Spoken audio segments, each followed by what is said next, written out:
Na Teznom sam bio 2008. prvi puta. Još nije, mislim da nije bio ovaj spomenik ovako ni uređen.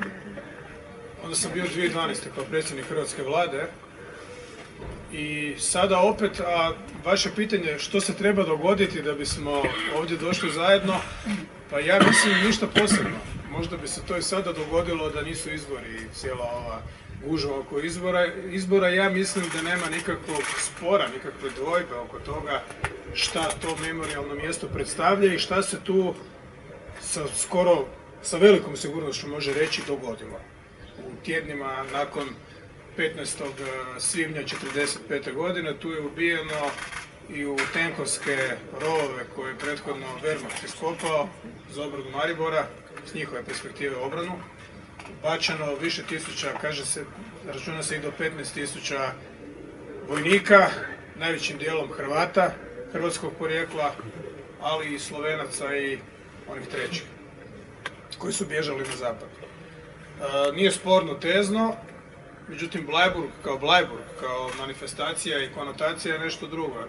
Ja vidim da ni sadašnji još uvijek aktualni hrvatski premijer nikada nije otišao u Bleiburg i to nije slučajno. Odnosno, ne prozivam nikoga, to nije slučajno. Dakle, ja sam u Bleiburg otišao 2008. godine kao predsjednik političke stranke, doduše u rujnu, ne u 5. mjesecu kad austrijska policija tamo ureduje i privodi ljude koji ne shvaćaju u kojem vremenu živimo i tko je pobijedio u Drugom svjetskom ratu. Ovo što sam radio i što radim i što sam danas napravio je moje suosjećanje prema žrtvama. I sad ulazimo, svakom sljedećom rečenicom ušao bih u jedno vrlo komplicirano područje u koje sad neću ulaziti. Jer, kažemo, ne treba govoriti o povijesti, vraćamo se u 1941. i 1945. godinu. Neke stvari su potpuno jasne, neke stvari treba čitati i proučavati vrlo vrijedno, čak i pasionirano, da bi mlađe generacije, nemam nikakvu ambiciju biti im tutor, ali da bi ljudi koji o tome možda nisu razmišljali shvatili što se tu stvarno dogodilo, ali ostaje činjenica da je netko naredio i netko izvršio pogubljenje barem 15.000 ljudi koji se nalaze u tim rovovima, da su ti ljudi samom činjenicom da nisu suđeni, a da su bili vojni zarobljenici koje je britanska strana nije htjela prihvatiti ili čak nije mogla prihvatiti jer je najveći broj ljudi ostao u Jugoslaviji, pogubljeni. I to je mrlja, to je infekt najtežeg stupnja koji se nikada neće sprati, nažalost, sa lica i sa duša onih koji su vodili jedan grozan i na kraju pravedan i pobjednički rat. Zašto je do toga došlo? Ko je to htio?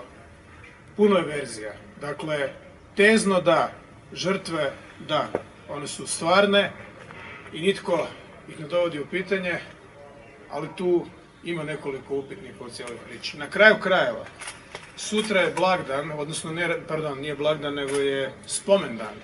Prema hrvatskom zakonu o blagdanima, spomendanima i neradnim danima, koji je u stvari u tekstu isti još od 1996.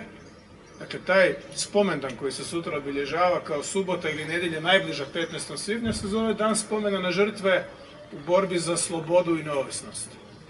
Tako se zaista zove taj praznik. Neobičan naziv, moram priznati.